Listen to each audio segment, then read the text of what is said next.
Magia Interior, de Robert Johnson. Parte 17, última parte. As dimensões humanas da mandorla. Podemos ver uma vida humana como uma mandorla e como a base sobre a qual os opostos encontram a reconciliação. Dessa maneira, cada ser humano é um redentor e Cristo é o protótipo dessa tarefa humana. Cada olhar entre um homem e uma mulher também é uma mandorla, um lugar no qual os grandes opostos da masculinidade e da feminilidade se encontram e honram um ao outro. A mandorla é o continente divino no qual uma nova criação começa a se formar e germinar. As escrituras jamais se cansam de falar sobre o cortejo e o casamento como símbolos da nossa reconciliação com o espírito. Tony Sussan, psicanalista junguiano de Londres e um dos meus primeiros professores, disse-me uma vez que o sexo é o único símbolo nos sonhos que é sempre criativo. Mesmo quando ocorre de forma violenta num sonho, ainda assim está nos falando de reconciliação e criação. Portanto, é o elevado local de união no mundo simbólico. Isso é sempre verdadeiro no interior, mas não se pode dizer o mesmo no exterior. Ao termos uma poderosa vivência de mandorla, e que alegria ela traz, podemos ter certeza de que será breve. Devemos voltar então ao mundo das dualidades, do tempo, do espaço, para continuar a nossa vida comum.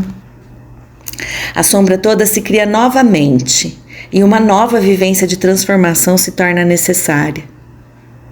Os grandes indivíduos da história têm apenas vislumbres momentâneos da plenitude, e eles também voltam muito rápido ao mundo do confronto ego-sombra. Há um provérbio hindu que diz: aquele que pensa que é iluminado, certamente não é.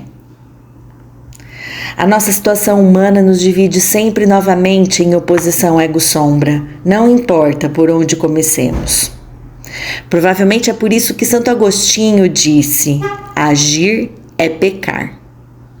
Enquanto estivermos ocupando nosso lugar na sociedade, pagaremos por isso, carregando uma sombra. E a sociedade pagará um preço geral com fenômenos coletivos como guerra, violência e o racismo.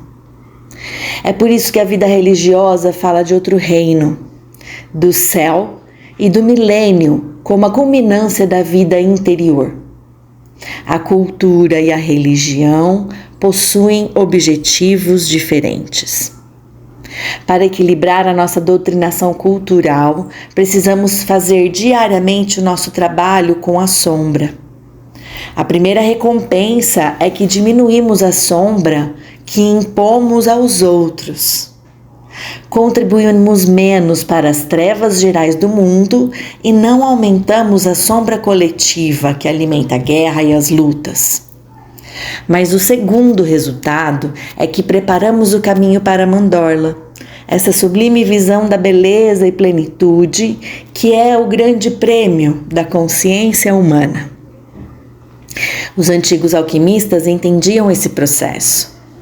Na alquimia, passamos por 4 estágios de desenvolvimento: o nigredo, no qual vivenciamos as trevas e a depressão da vida; o alhedo, no qual vemos a luminosidade das coisas; o rubedo, no qual descobrimos a paixão; e, finalmente, o citrino, no qual apreciamos o ouro da vida. Depois de tudo isso, vem a mandorla plenamente colorida. Ela é o pavanes, a cauda do pavão, que contém todas as matizes anteriores. Não podemos parar o processo enquanto não chegarmos ao pavanes, ao concerto de cores que contém tudo. Quando o processo é feito de maneira errada, as muitas cores da vida produzem uma cor cinzenta. Neutralizam-se mutualmente, transformando-se numa monotonia opaca. Quando feito corretamente, o pavanes vem e todas as cores da vida compõem um padrão magnífico e rico. A mandorla não é o lugar da neutralidade ou da conciliação. É o lugar da cauda do pavão e dos arco-íris. Fim.